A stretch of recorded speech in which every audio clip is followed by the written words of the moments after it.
channel, thank you so much for tuning in. If you are new here, come bring it in. That's a warm hug from me to you. If you are a returning subscriber, thank you for joining me again. Thanks for sticking around. I really do take my channel very serious. I consider you as family. So what I'm here to tell you is a 2-month update of being a substitute teacher. Baby, this be me every day from 7:30 to 2:40. If God don't give you strength, you ain't gonna be able to do it, okay? So let's get started. Let me tell you something. If you are looking for a job, like just to have on the side and that doesn't require you to do much, please, and I mean please, do not apply to be a substitute teacher because, baby, you're gonna be working. You're going to be working real hard. Actually, the job of a substitute is more tedious or more stressful than the job of a teacher because you're coming in and trying to take control of everything for that one day. All right, guys, come on. You have 1 more minute to wrap it up. Wrap up the classwork so you can get on Imagine Math, guys. When the minutes are gone, can you turn off our tablet? No, you turn off your tablets at 2:30, so you have quite some time. Yes? What minute before we go home? Which number is the least? Which number is the least? 108, right? So put 108 first. No problem. Listen, all of my friends have to be on a level 0. No one should be talking right now. Yes? Guess what? My computer turns to a tablet. That's pretty cool. And it's touch. Nice. It has a touch screen. All right, just give me the extra. You can get on Imagine Math. You have your device? Get on it.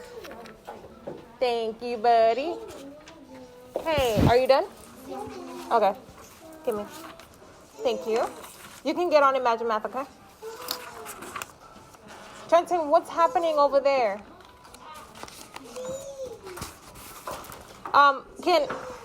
Whose device is that? Friend, can you lower it down, please? It's a little too loud. It's distracting the rest of my friends. Okie dokie. Do all my friends know what they're doing right now? Good job.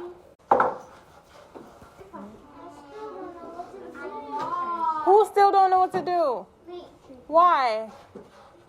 Just stick them where you think they go. I don't understand it. Fine, give it back to me. Come, give it to me. Give me the paper.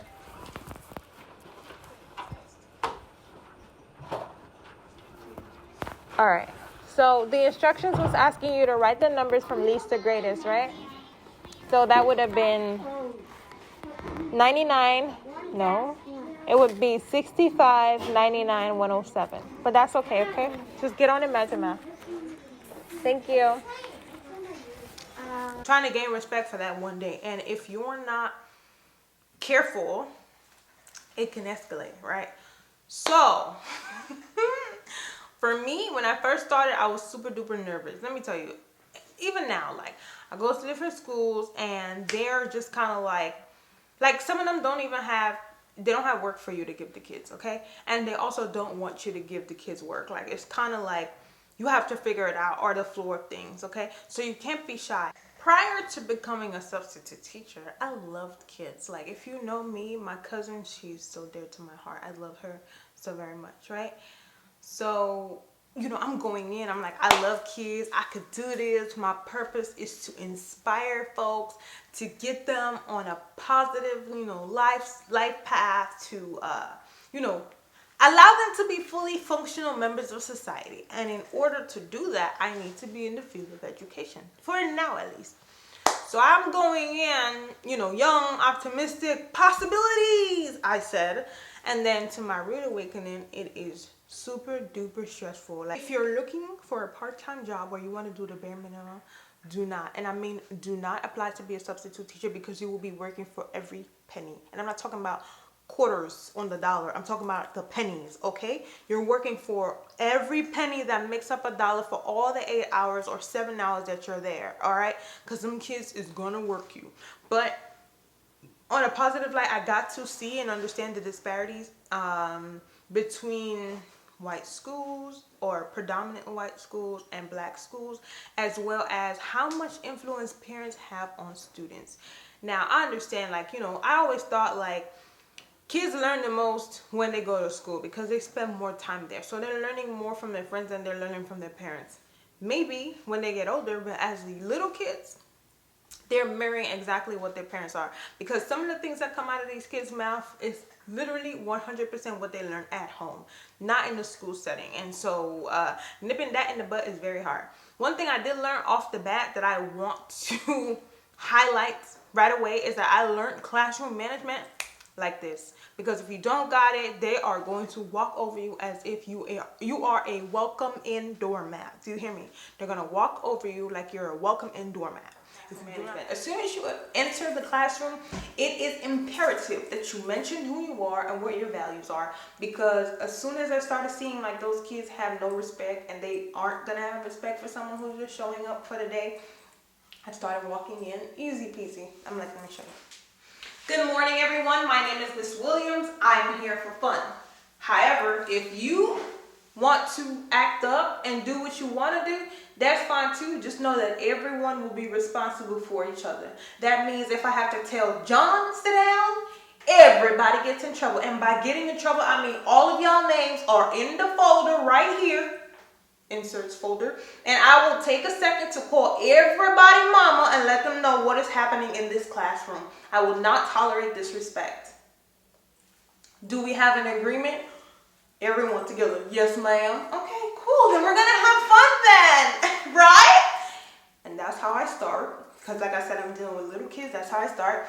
And for the most part, I have a good day. Unless they're like bigger kids, like 4th graders and 5th graders, where they want to, you know, mouth off and say all kinds of things like, oh, you're not coming back? That's fine.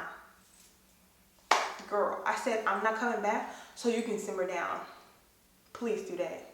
Oh, you got a wig on? Absolutely. Yes, I do. Is that your real hair? Now, you know better than to be asking me that.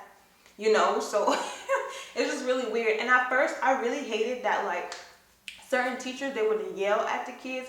But then I realized that's what they respond to. They like when you get crazy with them. It's that kind of like, oh, like, if you threaten a kid, like, oh, I'm going to give you a whooping, then they're, like, most likely to behave. And I hate that. Like, I can just be like, hey, you know, this is my son now. Hey, Connor, sit down for me, please. Like, just do your work, or like get to your homework. Nope, Connor gonna look at me and be like, not gonna happen. It's gonna be like, I'm gonna hit you, no, I'm gonna whoop your tail if you don't go and do your homework, Connor. This is Connor. Like, why does it have to be that, you know?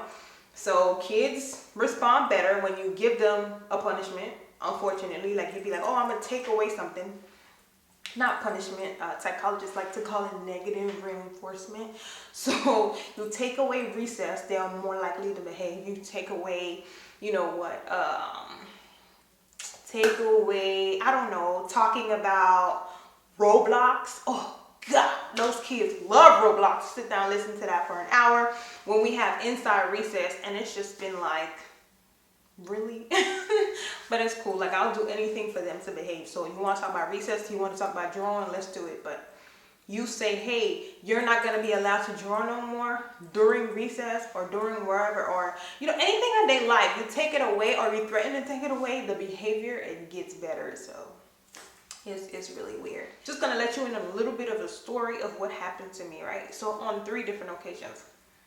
And the first incident that happened with me to talk about was I went to this school, right? It was last minute. I was like, you know what? I really need to pick up an assignment, so let me go the night before, and I did. And I went into the school, and it was almost as if they threw this girl in my class to challenge me, like, because when I really sat down and think about it, she wasn't supposed to be in my first, like, period.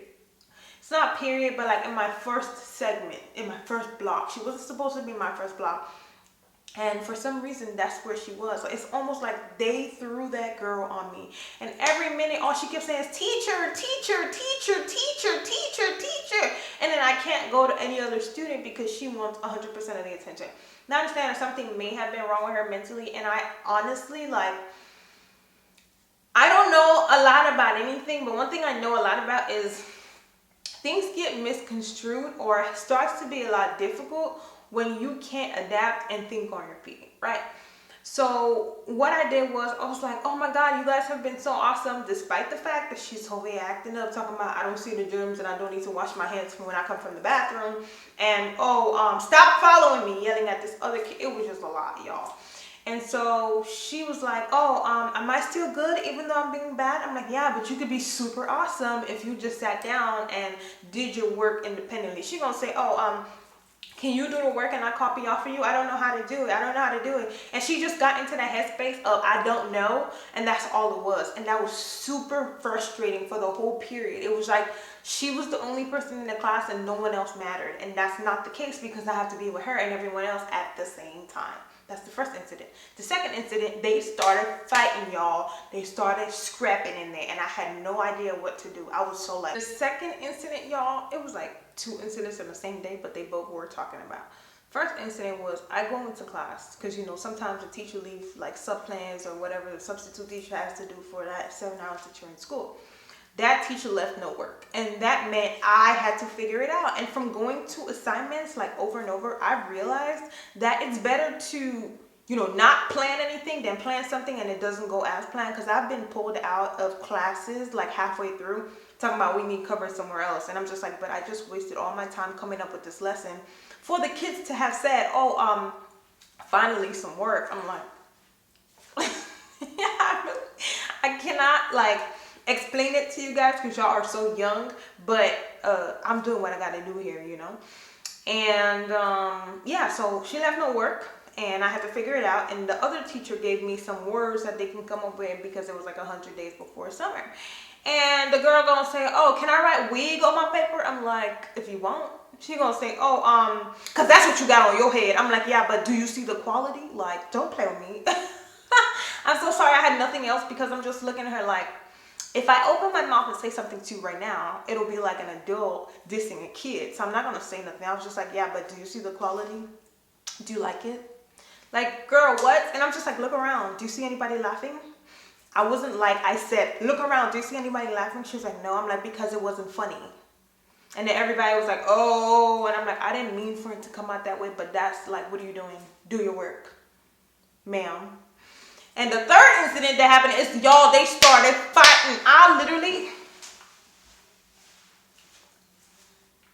This is me the whole time.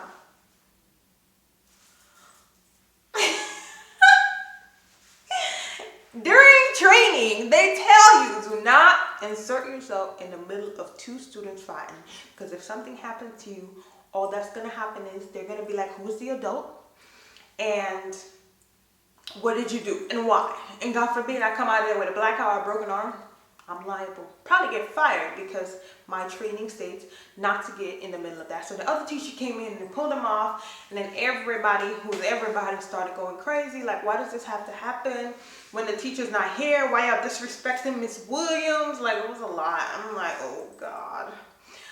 But yeah, that's my experience. And those are with smaller kids. Now imagine big kids. Oh my goodness. Y'all better pray for me now because that's where I want to focus, you know, teaching English. And it's been a lot. It's really challenging. Like I said, if you want a part-time job, take your butt to them. So honestly, like my cert area would be bigger kids. I wanted them to already know like the fundamentals of English and how to write. And I want to enjoy reading what they wrote.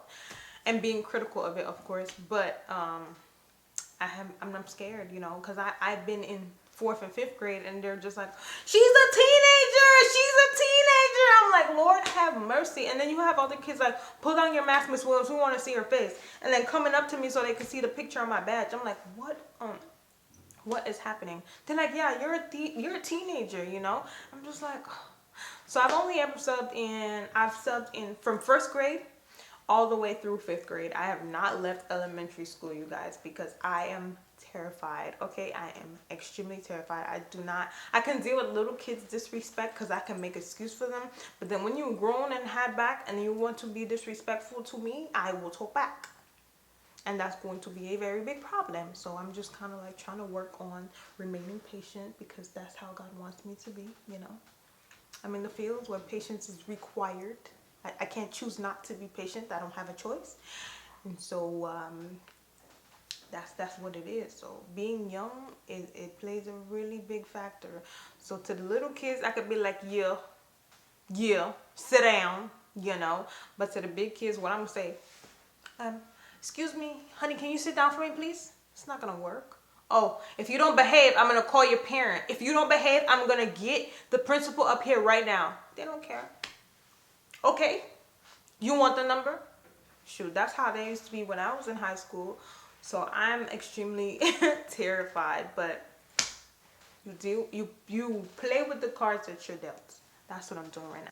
With younger kids, though, I forgot to mention that whew, you see how I said if I had $1 for every time she said teacher? If I had $1 for every time I said sit down, stop talking, sit down, just be me, sit down, stop talking, sit down. What's your problem? What's the issue? What's wrong with your chair? Introduce yourself to your chair, please. Sit down, stop talking. No, you can't use the bathroom. Not right now. You just went, sit down. I said, sit down. Y'all are frustrating me. Sit down. I'm not coming back.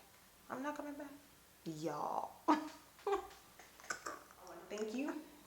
I appreciate you. And see you in my next video. Bye-bye.